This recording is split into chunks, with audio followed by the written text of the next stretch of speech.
ছোটবেলায় ঈদ সালামির জন্য অধীর আগ্রহে অপেক্ষা করেননি এমন মানুষ খুঁজে পাওয়া কঠিন। সালামি মানেই চকচকে নোট আর ইচ্ছে মতো খরচ করার স্বাধীনতা। সেসব দিন পেরিয়ে এখন হয়তো সালামি দেওয়ার পালা আপনার। এরও একটা আলাদা আনন্দ আছে। কেউ সালামি হিসেবে নগদ অর্থ সরাসরি তুলে দেন হাতে, আবার কেউ সালামি দেন সুন্দর খামে পুরে। এই যুগে আরও আছে ডিজিটাল সালামি। ছোটদের সালামি বা ঈদি দেওয়ার প্রচলন আছে অন্যান্য দেশেও। দেশে দেশে মুসলিম পরিবারগুলোতে শিশুদের মুখে হাসি ফোটানোর এই ঐতিহ্যের প্রচলন বহু বছর ধরেই।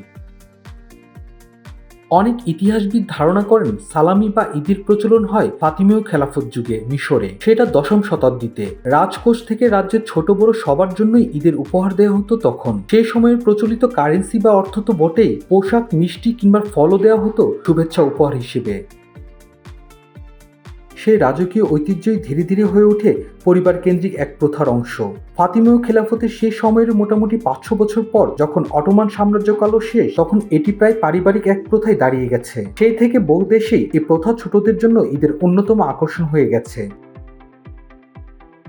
আমাদের দেশে সালামি শব্দটি বেশি প্রচলিত। ভারত ও পাকিস্তানে একে বলা হয় ঈদি। আরব শিশুদের কাছে এটি আবার ইদিয়া। ইন্দোনেশিয়া ও মালয়েশিয়া একে বলা হয় রায়া।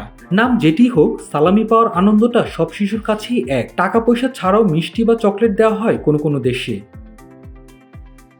প্রাপ্তবয়স্ক হয়ে যাওয়ার পরেও যে সালামি জোটে না তা অবশ্য নয়। অনেক পরিবারের গুরুজনেরাই সন্তান তুল্যদের সালামি দেন নিয়ম করে। সন্তান তুল্য কেউ প্রাপ্তবয়স্ক হয়ে গেলেও সে গুরুজনের কাছে শিশুই রয়ে যায়। এমনকি অনেক অফিসেও বয়োজ্যেষ্ঠদের কাছ থেকে সালামি আদায় করতে গিয়ে ঘটে মজার মজার ঘটনা।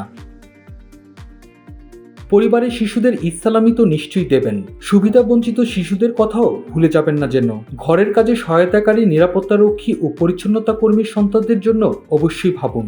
ঈদের আনন্দে সামিল করে নিন সবাইকে, সামান্য কিছু উপহার দিয়ে হলেও। তবেই তো পূর্ণতা পাবে ঈদের আনন্দ। মাল্টিমিডিয়া ডেস্ক, আমার দেশ।